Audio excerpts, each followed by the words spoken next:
सभी प्यारे स्टूडेंट्स, जैसा कि आपको पता है कि ये चैनल जो आपके लिए चलाया गया है, इसमें फिजिक्स और केमिस्ट्री दोनों पैरेलल चलेंगी और इसके अंदर आपको हर वे डेप्थ नॉलेज दी जाएगी जेई और नीट की। इसलिए आपको इस चैनल को सब्सक्राइब करना है, शेयर करना है और उन लोगों तक पहुंचाना है जिनको आज शिक्षा और गाइडलाइन का अभाव है। क्योंकि बच्चों, हम चाहते हैं कि इस चैनल के माध्यम से बहुत सारे लोग इंजीनियर्स और डॉक्टर्स बने और इसके लिए ये चैनल स्टार्ट किया गया है। अदर कॉम्पिटिटिव एग्जाम्स जिसमें फिजिक्स केमिस्ट्री है उसको भी जल्दी सॉल्व कर पाए। ठीक है बच्चों, इसके लिए आइए अपन बात करते हैं। अभी टॉपिक जो है पीरियोडिक टेबल के अंदर जो बचा है, इलेक्ट्रॉन एफिनिटी। बच्चों, इलेक्ट्रॉन एफिनिटी क्या होती है ये आपको मैं बताऊं कि इलेक्ट्रॉन एफिनिटी क्या है, इसके बारे में बात करते हैं अपन। इसी का नाम है इलेक्ट्रॉन गेन एंथैल्पी। दूसरा टॉपिक अपन डिस्कस करेंगे लैटिस एनर्जी और कुछ इंपॉर्टेंट रिएक्शंस इनऑर्गेनिक की। ठीक है बेटे, अब बात करते हैं अभी जो फिलहाल टॉपिक चलेगा इलेक्ट्रॉन एफिनिटी। ठीक है, आइए बच्चों, इलेक्ट्रॉन एफिनिटी क्या है समझते हैं अपन। सर, इलेक्ट्रॉन एफिनिटी क्या है? देखिए,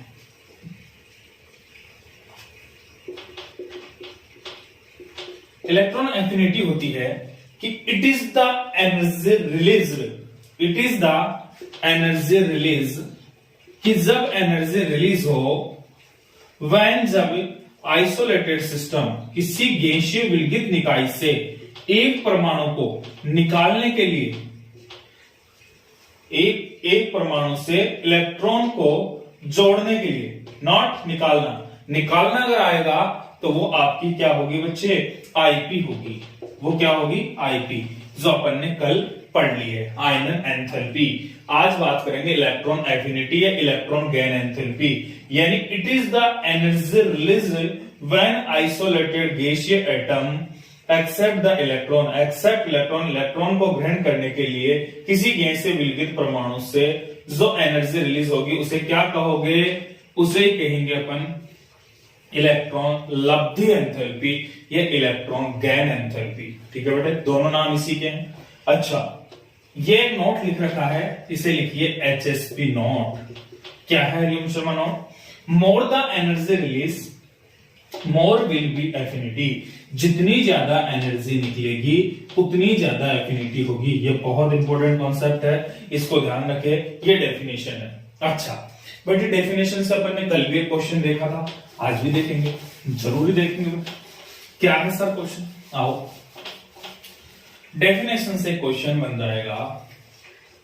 यहां तो करोगे बच्चों, लेकिन जब 2021 में नीट में आएगा नहीं तो वहां गलती करके आओगे। यहां तो मैं डायरेक्ट करवा रहा हूं ना, साथ के साथ हो जाएगा। ठीक, विच ऑफ करेक्ट ऑप्शन। ठीक है बेटा, क्या है? हो सकता है कि इन ऑप्शनों में से सारे ऑप्शन हो जाएं या कोई भी ऑप्शन ना हो। ये ना सोचे कि सर ने दे दिया डी ऑप्शन तक तो इनमें से आंसर होगा, कभी नहीं होगा ना, क्योंकि ये कंपटीशन एग्जाम नहीं है। यहाँ पर आपको तैयारी करवाई जा रही है कि कंपटीशन एग्जाम को क्रैक कैसे करेंगे। ऐसा नहीं है कि आपको इनमें से एक ऑप्शन टिक मारोगे, नहीं होगा तो बोनस मिल जाएगा। नहीं, आपको बोलना होगा कि सर ए ऑप्शन भी रहेगा मेरे हर क्वेश्चंस में, नन ऑफ दीज। ठीक है बेटा, ये तो सबसे पहले। आगे, जैसे मैंने A2, एक कोई भी मॉलिक्यूल A2 था, उसमें एक इलेक्ट्रॉन जोड़ा, E से बनाया A2 माइनस। ठीक, क्या एनर्जी आ गई? -Q। बहुत अच्छी बात। A2 सॉलिड, A2 गैस ले लिया, 2 इलेक्ट्रॉन जोड़े और इससे बनाया A2 गैस माइनस, और इसकी एनर्जी आ गई -Q। अच्छा सर, A सॉलिड, एक इलेक्ट्रॉन जोड़ा और इसको बनाया A माइनस और ये एनर्जी हो गई -Q। ये A2 गैस और इसमें जोड़ा एक इलेक्ट्रॉन, इससे बनाया A माइनस बराबर ये -Q। बेटे, कौन सा ऑप्शन करेक्ट है? तो आपका आंसर आ गया सर नन ऑफ दीज। मैंने बताया कैसे सर नन ऑफ दीज। देखो बेटे, इसमें सॉलिड लिख रखा है, 2 मोल लिए हैं, गलत हो गया। इसमें क्या लिया है? 2 मोल ले लिया, गैस लिखा, बात तो सही थी, लेकिन यहाँ पे भी 2 मोल इलेक्ट्रॉन हो गए, गलत। एक मोल इलेक्ट्रॉन को जोड़ने के लिए इसमें कोई भी आइसोलेटेड गैसीय सिस्टम हो और उसके भी एक मोल इलेक्ट्रॉन को जोड़ना हो, तब जो एनर्जी एक्सेप्ट करनी होगी उस एनर्जी को ही अपन क्या कहेंगे, इलेक्ट्रॉन गेन एंथैल्पी। ठीक है बच्चों, आओ यहां सॉलिड है, यहां एक इलेक्ट्रॉन जोड़ा, बात तो ये तो सही थी, एक इलेक्ट्रॉन जोड़ा 1 मोल के लिए किया, लेकिन ये ले लिया सॉलिड, ये गलत हो गया। कौन सा था, आइसोलेटेड गैसीय सिस्टम, दोनों ऑप्शन गलत। यहां पर गैस ले लिया ठीक है, लेकिन मोल कितने ले लिए, 2, इलेक्ट्रॉन तो एक ही जोड़ा है, लेकिन ये मोल 2 लेने के चक्कर में ये सिस्टम भी क्या हो गया, -1 ही आएगा, तो ये भी गलत हो गया। इस प्रकार भी क्वेश्चन आपकी जो डेफिनेशन थी उससे क्वेश्चन कैसे जनरेट हुआ ये बता दिया मैंने। इलेक्ट्रॉन गेन एंथैल्पी से भी सर, डेफिनेशन से भी, हाँ, क्योंकि मैंने आयनाइजेशन एंथैल्पी का भी यही बताया था, उसमें भी आइसोलेटेड सिस्टम था, एक इलेक्ट्रॉन को उसमें क्या करना पड़ता था, निकालने के लिए जो एनर्जी थी तो उधर वो इलेक्ट्रॉन उस साइड आ जाता था, बस इतना ही फर्क था और कुछ नहीं। अब आइए इन दोनों के अंदर कंपेयर भी करके दिखा देता हूं आपको, स्क्रीनशॉट ले लिया करो इन क्वेश्चंस का। अब कंपेयर करवाता हूं, कंपेयर कैसे करोगे सर, कंपेयर करवाओ सर। सर हमें बताइए कि आईपी और जो आपको इलेक्ट्रॉन गेन एंथैल्पी, ये दोनों क्या अलग अलग चीजें हैं क्या सर? बेटे नहीं, ये दोनों एक ही हैं, साइन कन्वेंशन का डिफरेंस होता है। जैसे कि ए है, उसमें एक इलेक्ट्रॉन दिया तो ये कन्वर्ट हुआ A-, ये हो गई इसकी क्या, इलेक्ट्रॉन गेन एंथैल्पी। ठीक है, लेकिन अगर मैंने कोई भी ए था उससे क्या किया, मैंने इलेक्ट्रॉन्स को निकाल लिया और इसे A+ बना दिया, ये इलेक्ट्रॉन निकाल लिया, तो ये हो गई इसकी आई।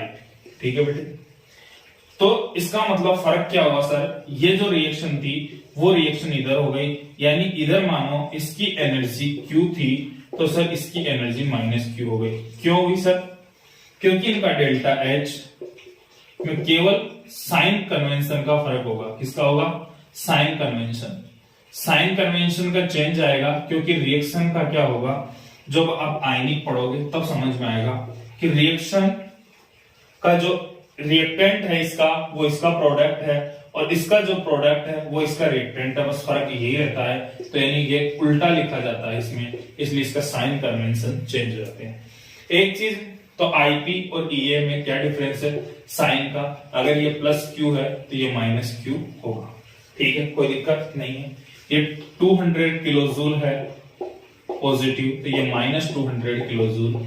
ठीक है, एक आपने जो अभी मैंने बता रहा था उस टाइम एक चीज बताई थी मैंने कि बेटे क्या बताया था कि सर जिसमें मोर एनर्जी एक्सेप्ट होगी तो आपका क्या होगा, वो उसमें जिसमें मोर एनर्जी अधिक, जो भी एनर्जी अधिक, जब एक्सोथर्मिक प्रोसेस के अंदर से जो भी जितनी एनर्जी निकलेगी, वो जितनी ज्यादा एनर्जी निकलेगी उसकी एफिनिटी उतनी ही ज्यादा होगी। तो मोर एनर्जी, अगर मोर एनर्जी एग्जिट होगी तो उसकी एफिनिटी भी उतनी ही ज्यादा होगी, एफिनिटी ज्यादा होगी। अच्छा बेटे, एफिनिटी ज्यादा होगी तो बात तो सही है, एफिनिटी ज्यादा होगी सर, लेकिन इस पे भी क्वेश्चन बनना चाहिए क्या सर? हाँ बनना चाहिए। Which of, in which following maximum electron gain enthalpy, तो मैक्सिमम इलेक्ट्रॉन गेन एंथैल्पी किसकी होगी बेटे? ए के लिए आ गया, A- में कन्वर्ट हुआ, इसके लिए 200 किलो जूल माइनस आ गया। बी के लिए, B- के लिए आपका आ गया -600 किलो जूल आ गया। सी के लिए ये आ गया C-, तो ये आ गया आपका कितना, प्लस के 400 किलो जूल। तो बेटा कौन सा ऑप्शन सही होगा? A, B और C। तो कौन सा ज्यादा होगा? Which following maximum electron gain enthalpy, इसकी होगी। क्यों? क्योंकि इसका मैग्नीट्यूड साइन से कोई नहीं है, साइन को मतलब मत देखो, आप मैग्नीट्यूड देखो, इसकी एनर्जी मोर है, जिसकी मोर एनर्जी होगी उसकी एफिनिटी मोर होगी। मैक्सिमम एफिनिटी किसकी होगी? इलेक्ट्रॉन गेन एंथैल्पी मत बोलो, इसको बोलो एफिनिटी किसकी ज्यादा होगी। तो एफिनिटी किसकी ज्यादा होगी वो आपको समझ में आ गया आराम से कि एफिनिटी बी की ज्यादा होगी। बहुत अच्छा समझ में आ रहा है, बिंदास समझ में आएगा, बस समझते चलो। ठीक है, तो एफिनिटी किसकी ज्यादा होगी? इसकी ज्यादा हो गई। अब इसी से क्वेश्चन और बताता हूं बच्चे। सबसे ज्यादा, अगर जो सबसे फेवरेट क्वेश्चन है मेरा क्या कहूं, एग्जाम का बेटे कि सबसे ज्यादा मोर पीरियोडिक टेबल के अंदर, पीरियोडिक टेबल में जो पीरियोडिक टेबल आपकी है उसमें मैक्सिमम इलेक्ट्रॉन गेन एंथैल्पी किसकी है? तो maximum electron gain enthalpy 1s2, 2s2, 2p6, 3s2, 3p कितना 10 हो गया, 12 और 5 17। ये भी पूछा गया था एम्स में क्वेश्चन कि निम्न इलेक्ट्रॉनिक विन्यास में से कौन सा इलेक्ट्रॉनिक कॉन्फ़िगरेशन की मैक्सिमम इलेक्ट्रॉन गेन एंथैल्पी है, इसकी है। क्यों है बेटा? ये क्लोरीन है। कौन सा है? क्लोरीन 17 नंबर, 7वें ग्रुप का है। ये कौन से ग्रुप का है? 7th ग्रुप का है। 7th कौन सा है? कल ही बात हुई थी, ए है या बी है? सर ए है। इसे क्या कहते हैं सर? सर इसे हैलोजन फैमिली कहते हैं। अच्छा, हैलोजन फैमिली है, ठीक बात। बेटे कोई बताएगा हैलोजन फैमिली का ही ये सबसे ज्यादा क्यों है? इसका रीजन मैं बताता हूं कि जैसे ये 1 3p5 है, एक इलेक्ट्रॉन लिया और जैसे एक इलेक्ट्रॉन लेगा तो ये p6 हो जाएगा, यानी ये कौन सा विन्यास प्राप्त करेगा? अक्रिय विन्यास। अक्रिय का मतलब इनर्ट गैसीय विन्यास ये प्राप्त करेगा। जब ये इनर्ट गैसीय विन्यास प्राप्त करता है एक इलेक्ट्रॉन लेते ही, तो ये एक इलेक्ट्रॉन लेना चाहेगा और एक इलेक्ट्रॉन लेकर अक्रिय गैसीय विन्यास प्राप्त कर लेगा, इनर्ट गैस बन जाएगा। और इनर्ट गैस बनने पर जैसे हीलियम है, ऑर्गन है, क्रिप्टॉन है, इन सभी का सब सेल क्या होता है? फुलफिल्ड होता है। अब जब ये फुलफिल्ड होंगे तो फुलफिल्ड को आगे कोई भी इलेक्ट्रॉन नहीं चाहिए और फुलफिल्ड होने के कारण इनका जो ईए है वो 0 हो जाएगा। ठीक है बेटे, तो हमेशा ध्यान रखना इनर्ट गैस का ईए क्या होता है? 0 होता है। और किसी भी सिस्टम में अगर आप एक इलेक्ट्रॉन नहीं, उनको 2 इलेक्ट्रॉन 3 इलेक्ट्रॉन दोगे तब जाके वो विन्यास प्राप्त करेंगे। जबकि पीरियोडिक टेबल का 7th ए ग्रुप है, हैलोजन फैमिली है, वो एक इलेक्ट्रॉन लेकर ये ऐसा कर लेता है।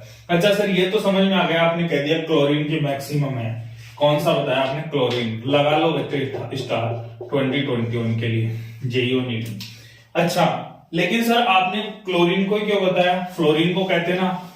हम बात करते हैं आपकी कि सर आपने क्लोरीन को ही क्यों कहा? फ्लोरीन को बताना चाहिए क्योंकि फ्लोरीन तो क्या है? मोर ईएन वाला है, मोर ईएन है। तो बेटे इसमें क्या होता है कि क्लोरीन है ये और फ्लोरीन है ये, तो फ्लोरीन का क्या है? अट्रैक्शन नाभिक का क्या होगा? न्यूक्लियस का बहुत ज्यादा होगा और इसकी ईएन भी मोर बहुत ज्यादा है, ये उसको खींच के रखेगा, पास में रखेगा। अब यहां पर आप अगर इलेक्ट्रॉन जोड़ना चाहोगे तो इलेक्ट्रॉन नहीं जुड़ पाएगा क्योंकि न्यूक्लियस के पास पहले से इलेक्ट्रॉन है। यहां पर ये एक दूसरे को क्या करेंगे? तो इसका साइज बहुत स्मॉलर साइज है। क्या है? Smaller size.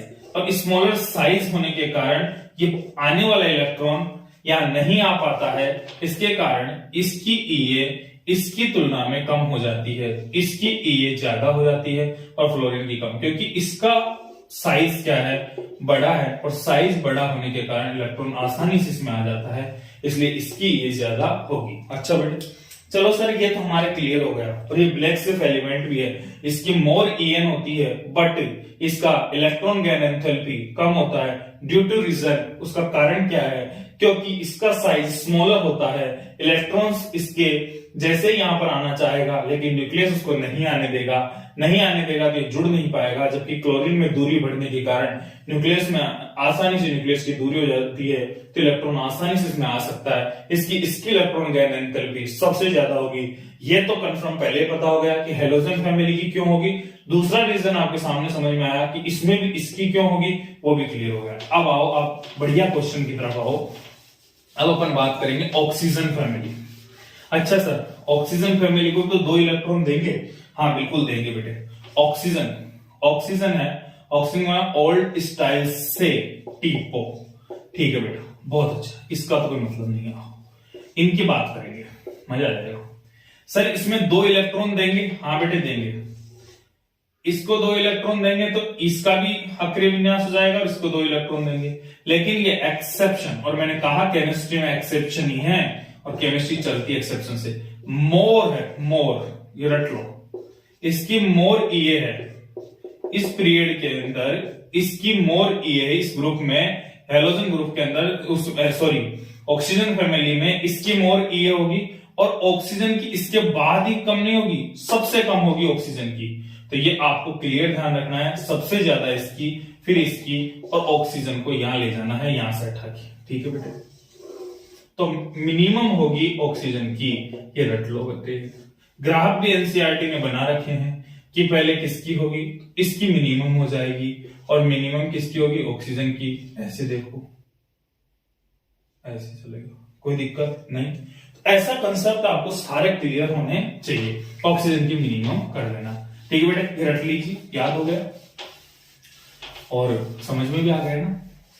ठीक है, अब अपन बात करते हैं ईए की। ईए कैसे चेक करते हैं? सर ईए चेक कराओ, लिथियम है, बेरिलियम है, बोरोन है, कार्बन है, नाइट्रोजन है, ऑक्सीजन है। ठीक है, 1s2 2s1 1s2 2s2 beryllium, 1s2 2s2 2p1, 1s2 2s2 2p कितना 2p2, 1s2 2s2 2p3, 1s2 2s2 2p4। अच्छा, इनको समझने की कोशिश करना। मैंने क्या लिखा है, इलेक्ट्रॉनिक कॉन्फ़िगरेशन लिखा है। इसके आउटर मोस्ट में 1 इलेक्ट्रॉन है, ये 1 इलेक्ट्रॉन लेना चाहेगा, तो इसका मतलब इसकी ये तो पक्का पता है कि 0 नहीं होगी, कंफर्म हो चुका। ठीक, अब आता है बेरिलियम की। बेरिलियम की अगर मैं बात करूंगा, ये नेगेटिव होगी, ये तो पता है, क्योंकि इलेक्ट्रॉन गेन एंथैल्पी क्या होती है, एक्सोथर्मिक होती है। पहला प्रोसेसिंग इसमें जो होता है ना, पहला इलेक्ट्रॉन, फर्स्ट इलेक्ट्रॉन जैसे जाता है तो ये एनर्जी निकलती है इसमें। सेकंड इलेक्ट्रॉन को डालने के लिए आपको एनर्जी देनी पड़ती है। इसमें फुलफिल्ड है नहीं, इसको जरूरत ही नहीं है, ये नहीं लेगा। तो सेकंड जो पीरियड आपको सेकंड ग्रुप दे रखा है क्षारीय मृदा धातु, वो फुलफिल्ड होने के कारण उनकी ईए क्या होगी, 0। कोई दिक्कत नहीं। आओ बोरोन, बच्चे बोरोन को ये ले लेगा आसानी से, इसकी माइनस ये हो जाएगी। ये भी ले लेगा, इसकी भी माइनस नहीं आ जाएगी। ये नहीं लेगा, है ना, लेकिन इसकी कंपैरिजन में ये ले सकता है, इसलिए इसकी लेस होगी। 0 तो नहीं कह सकते, इसकी लेस होगी, इनकी 0 होगी, ये फुलफिल्ड है। आगे इसकी नहीं, इसकी नेगेटिव आएगी। बोलो बच्चों, कोई दिक्कत? इसकी लेस होगी, इसकी 0 होगी, फुलफिल्ड जो अक्रिय गैस होगी उनकी भी 0 होगी। ठीक है, लेकिन ये लेस होगी, दिक्कत नहीं है। 0 नहीं कह सकते क्योंकि इसके अंदर आ सकता है। ठीक है बेटे, ये क्वेश्चन ईए का आपको जब भी ईए पूछे तो इलेक्ट्रॉन जोड़ के चेक कर सकते हो कौन इलेक्ट्रॉन लेगा। हाफ फील्ड इलेक्ट्रॉन नहीं लेते हैं, लेकिन किसी कठिन परिस्थिति में प्रेशर लगाने के बाद ये ले सकता है, लेकिन ये तो कभी नहीं लेगा। ठीक है, तो इसलिए इसकी ईए हमेशा 0 होगी। ठीक है, अब आपको बात करते हैं कि फर्स्ट जो इलेक्ट्रॉन गेन एंथैल्पी होती है, जैसे ऑक्सीजन में, ऑक्सीजन को आपने 1 इलेक्ट्रॉन दिया तो O- में बन गया। दूसरी बार O- को 1 इलेक्ट्रॉन दिया तो ये O- बना गया। बहुत अच्छी बात। अब क्या हुआ, इसने O+1- किया तो ये O- बना लिया। उसके अलावा अपन बात करेंगे कि क्या करना है। जैसा कि बच्चों अभी अपन बात करेंगे कि ऑक्सीजन ने 1 इलेक्ट्रॉन लिया तो O- बनाया, O- 1 इलेक्ट्रॉन लेकर ये कन्वर्ट हो गया। इसके लिए अगर मैं डेल्टा H की बात करूं तो ये 150 होती है माइनस। इसके लिए मैं डेल्टा H की बात करूं तो 800 के लगभग होती है पॉजिटिव।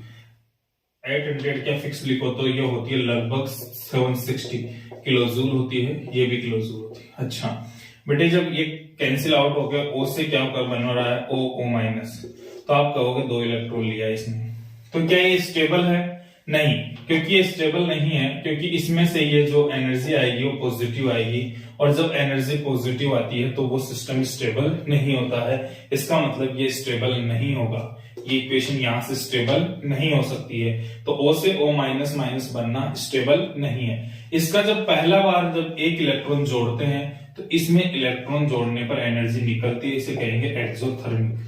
ये एक्सोथर्मिक प्रोसेस होता है। सेकंड में देखिए, यहां भी पता लग रहा है, और वैसे नहीं लगे तो आप समझ लो कि पहले से माइनस है और इस माइनस इलेक्ट्रॉन को और जोड़ना है, पहले माइनस बैठा है, एक माइनस और लाएंगे तो इन दोनों के अंदर क्या होगा, आपस में इन दोनों के अंदर क्या होगा, रिपल्सन होगा, और रिपल्सन होने पर हमें एनर्जी देनी पड़ेगी, इसलिए ये प्रोसेस होगा एंडोथर्मिक। इसलिए याद रखना कि इलेक्ट्रॉन गेन एंथैल्पी का फर्स्ट प्रोसेस एक्सोथर्मिक और सेकंड प्रोसेस एंडोथर्मिक होता है। ये कंप्लीट क्लियर समझ में आ गया। अगर आपने बेरिलियम को Be- बनाया, बेरिलियम को आपने अगर एक इलेक्ट्रॉन दिया और उसको कन्वर्ट करना चाहा Be- में, बेरिलियम को आपने एक इलेक्ट्रॉन दिया और इसको Be- में कन्वर्ट करना चाहा, तो यहां पर जो डेल्टा H आएगा वो पॉजिटिव होगा। पूछो क्यों सर? बेटे जब इसको इलेक्ट्रॉन के रिक्वायर नहीं है फिर भी आप देना चाह रहे हो, तो आपने जबरदस्ती जोर लगाया, और जब सिस्टम पे मैं जोर लगा रहा हूं, दे रहा हूं, इसका मतलब क्या है कि मेरा एनर्जी लगानी पड़ रही है, ये पॉजिटिव आएगा। ठीक है बेटे, ये क्लियर हो रहा है यहाँ तक बच्चों? इसके बाद बच्चों अपन बात करते हैं लैटिस एनर्जी। ये आपकी कंप्लीट हो जाएगी यहां से।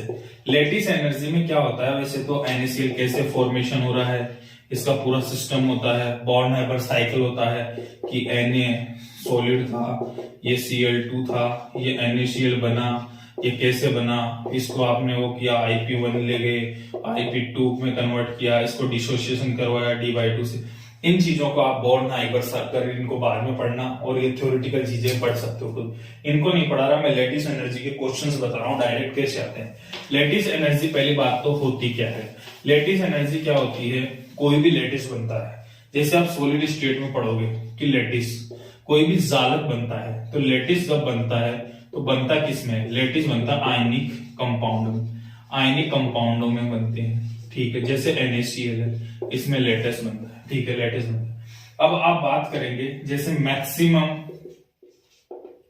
लैटिस एनर्जी किसकी है, तो maximum lattice energy A option है MgCl2, बी ऑप्शन है AlCl3 और सी ऑप्शन है NaCl। तो मेरे दोस्तों सबसे ज्यादा इसकी होगी। क्यों होगी? क्योंकि लैटिस एनर्जी के लिए यह याद रखो कि लैटिस एनर्जी +Q/R होती है, जिसका ये छोटी हो त्रिज्या और चार्ज ज्यादा होगा उसकी लैटिस एनर्जी ज्यादा है। यहाँ चार्ज होता है Al+++ या Na+ होगा, और यहाँ पर मैग्नीशियम +2 होगा, अर्थात लैटिस एनर्जी इसकी ज्यादा होगी। इसका साइज छोटा है, जिसका साइज छोटा और चार्ज ज्यादा उसकी लैटिस एनर्जी ज्यादा होगी। अच्छा सर, अगर मान लो चार्ज सेम हो जाए तो फिर किसकी दोगे आप? जैसे सर बता रहा हूं कैसे। सर N2O है और MgO है, बताओ सर इसका और इसमें, इस पे चार्ज कितना है, +2 है, इस पे चार्ज, इस पे +1 आ जाएगा, तो इसका और नहीं होगा, तो इसमें तो वही जिसका चार्ज ज्यादा होगा उसी की हो जाएगी। इसको छोड़ो। अगर आपको पता हो वो चार्ज वाला है, कोई ऐसा क्वेश्चन हो जिसमें चार्ज सेम हो जाए, तो चार्ज सेम होने के बाद आप साइज से देख लेना, जिसका साइज छोटा होगा उसकी लैटिस एनर्जी ज्यादा होगी। ठीक है, ये क्लियर हो रहा है? तो लैटिस एनर्जी को आप इस कॉन्सेप्ट से क्लियर कर सकते हो। तो हमें पता लगा कि लैटिस एनर्जी में कोई इंपॉर्टेंट ज्यादा नहीं था, Q/R आपको याद होना चाहिए। कुछ इंपॉर्टेंट रिएक्शंस ले लेता हूं, ये रटने वाला पोर्शन है इनऑर्गेनिक का, उसमें सबसे पहले एक पोर्शन और रह रहा है पीरियोडिक का, उसको और ले लेता हूं। इलेक्ट्रोनेगेटिविटी। इलेक्ट्रोनेगेटिविटी याद रखना फोन की सबसे ज्यादा होती है। इलेक्ट्रॉन नेगेटिविटी 6 और 7th जो ये क्लास होती है उनकी क्या होती है, लगभग सेम होती है। उसके बाद में इलेक्ट्रॉन के नेगेटिविटी के बारे में सबसे पहले पॉलिंग ने बताया, उसके बाद मूलिकन ने बताया। ठीक है, इनके दो फॉर्मूले भी याद रख लेना, Ip+Ea/2 है ना। ये कैलोरी के अंदर जो फॉर्मूला बनाते हैं उसमें है कैलोरी मोलिकुलर गाइड्स का टू की वैल्यू। अच्छा, किलो के अंदर Ip+Ea/2 से आप निकाल सकते हो। एक होता है Xp बराबर Xm/2.8 कुछ ऐसे करके। तो ये आपको थ्योरेटिकल चीजें, इनको पढ़ लेना है। पॉलिंग ने बताया, मूलिकन का फॉर्मूला है, पॉलिंग और मूलिकन का रिलेशंस, ये सारे आपको याद होने चाहिए। अच्छा, ये ध्यान रखना, ये जिसकी ज्यादा होगी उसकी एसिडिटी ज्यादा होती है। बहुत अच्छी बात बोल रहे हो सर। ठीक है, En जिसकी ज्यादा होती है उसकी पोलरिटी भी ज्यादा होती है। अच्छा सर, इसका मतलब समझ में आ रहा है, फ्लोरीन, क्लोरीन, ब्रोमीन, आयोडीन। हाँ सर, यही होगा बेटे। ये पोलरिटी का क्वेश्चन यहाँ से हो जाएगा। एसिडिटी का क्वेश्चन भी En से हो जाएगा। ये क्लियर होना चाहिए कि, और इसके साथ ही प्रतिशत एस कैरेक्टर्स भी आप ध्यान रखना। 50% S character, 25% S character, 33.3% S characters होते हैं। ये भी आपको एसिडिटी निकालने में रोल अदा करेगा। उसके बाद मैं बात करता हूं कोवेलेंट कैरेक्टर्स। 50% से अगर ऊपर होता है तो ये आयनिक कंपाउंड होता है। फजान्स का नियम, फजान ने कहा था ना, कोवेलेंट में आयनिक आ जाता है इस पे। और 50% से लेस होता है तो वो आपका कोवेलेंट होता है। अच्छा सर, इसकी कुछ और भी याद करने का तरीका है? हाँ है तो सही। कुछ फॉर्मूलेज होते हैं, उसमें अगर 2.1% तक आता है तो ये क्या होती है, कोवेलेंट। और इससे अगर ज्यादा आता है कोवेलेंट, कम आता है तो ये आयनिक हो जाता है। उसके अलावा अगर मैं बात करूं एक स्टीवेशन शूमाकर फॉर्मूला, जो हमने पहले भी आपको बताया था, ये निकालने का Ra प्लस Rb लेंथ निकालने का -0.09 डेल्टा एक्स, और ये डेल्टा एक्स इनका En का डिफरेंस होता है। तो आपको ये स्टीवेशन शूमाकर फॉर्मूले से लेंथ निकाल सकते हो, कोई दिक्कत नहीं। ये बेसिक चीजें थी जो हमने, पीरियोडिक टेबल का एंड हो गया है इलेक्ट्रोनेगेटिविटी के बाद में। इसके बाद कुछ नहीं बचता पीरियोडिक टेबल में। अब पीरियोडिक टेबल के कुछ इंपॉर्टेंट क्वेश्चंस। सर क्या क्या क्वेश्चन? एक आता है थर्मल स्टेबिलिटी, यही पढ़ा देता हूं मैं। Thermal stability, sir thermal stability कैसे? तो बड़े के साथ बड़ा होता है, छोटे के साथ छोटा होता है, वही स्टेबल होगा। अच्छा सर, HClO4, HClO3, HClO2 और HClO, ये थर्मल स्टेबल होता है। ठीक है, ये थर्मल स्टेबिलिटी का ऑर्डर आ गया इनका। और थर्मल स्टेबिलिटी में सर और कैसे? अच्छा सर, थर्मल स्टेबिलिटी ऊपर से नीचे जाने पर बढ़ती है क्या? बेटे देखो, बड़े के साथ बड़ा और छोटे के साथ छोटा होता है, तो थर्मल स्टेबिलिटी ऊपर से नीचे जाने पर भी बढ़ेगी, क्योंकि त्रिज्या बढ़ रही है, इसलिए थर्मल स्टेबिलिटी बढ़ जाएगी। अच्छा सर, थर्मल स्टेबिलिटी को अपन ज्यादा डेप्थ में वहीं पढ़ेंगे केमिकल बॉन्डिंग के अंदर। आपको एक चीज याद रख लेनी है, पोटेशियम, सॉरी ये एसिडिटी का ऑर्डर भी यही है, अम्लता का ऑर्डर यही है, एसिडिटी का ऑर्डर यही है, क्योंकि इसकी +7 प्लस क्या 6 और एक 5 प्लस क्या 4 एक 3। तो ये आपको याद रख लेना, जिसकी ऑक्सीडेशन स्टेट ज्यादा है उसका ये एसिडिटी ज्यादा होगी। लेकिन एक्सेप्शन फास्फोरस वाला जो हमने पढ़ा दिया उसको ध्यान रखना है। इसकी ऑक्सीडाइजिंग पावर अगर मैं बात करूंगा ना, ऑक्सीडाइजिंग पावर, तो वो आपका उल्टा हो जाएगा। ऑक्सीडाइजिंग पावर ClO- इसकी ज्यादा, फिर ClO2-, फिर ClO3-, फिर ClO4-। तो ये ऑक्सीडाइजिंग पावर का अगर क्वेश्चन पूछेगा तो ये जाएगा। ठीक है, उसके अलावा आपको एक इंपॉर्टेंट क्वेश्चन जो बता रहा हूं कि प्योर नाइट्रोजन कैसे प्राप्त कर सकते हो, है ना। तो बेरियम एजाइड वाला आपको याद रख लेना है कि उसके अंदर आपको क्या है, बेरियम एजाइड का जो कॉन्सेप्ट है ना, इससे प्योर नाइट्रोजन आपको प्राप्त होती है। तो प्योर नाइट्रोजन मिलेगा इससे। ये नाइट्रोजन वाले चैप्टर में पढ़ाते हैं, लेकिन इनऑर्गेनिक पढ़ रहे हैं तो अपन इसको भी याद रख लेते हैं। यही एक याद रखना, पोटेशियम, रुबिडियम, सीजियम, इनके कार्बोनेट हो, क्या हो, कार्बोनेट्स हो, या इनके नाइट्रेट हो, ये दोनों ही क्या होते हैं, ये टूटते नहीं, विघटित नहीं होते हैं। पोटेशियम, रुबिडियम, सीजियम के चाहे नाइट्रेट हो या कार्बोनेट हो, ये विघटित नहीं होते हैं, ये डिसोसिएट नहीं करते हैं, जबकि ये क्या देंगे, O2 देंगे। ठीक है, लेकिन अगर इनके अलावा आपने कैल्शियम कार्बोनेट ले लिया तो ये गर्म करोगे तो CaO + CO2 दे देगा। ठीक है, इसके अलावा आपने इसमें सोडियम भी ले लेना। अच्छा, इसके अलावा आपने लिथियम नाइट्रेट ले लिया तो आपको Li + NO2 + O2 देगा। अच्छा बेटे, इसमें NO2 गैस निकल रही है, ठीक है, और O2 भूरे रंग की गैस भी निकल रही है, जबकि यहां पर कोई भी NO2 नहीं निकलेगी, यहां ओनली ऑक्सीजन ही निकलेगी। बोलो कोई दिक्कत नहीं है। दोनों चीज समझ में आ गई ना, कार्बोनेट और इनका। जबकि लिथियम कार्बोनेट हो कि कैल्शियम कार्बोनेट हो, ये नहीं, इनके लिए नहीं लगेगा। ये केवल सोडियम, पोटेशियम, रुबिडियम, सीजियम के कार्बोनेट और नाइट्रेट, इसको आप स्क्रीनशॉट लेकर रख ले। कैल्शियम कार्बोनेट तो विघटित हो गया, ये लिथियम नाइट्रेट भी विघटित हो गया। इसकी कोई दिक्कत हो, किसी को कोई डाउट हो, स्क्रीनशॉट आसानी से ले ले।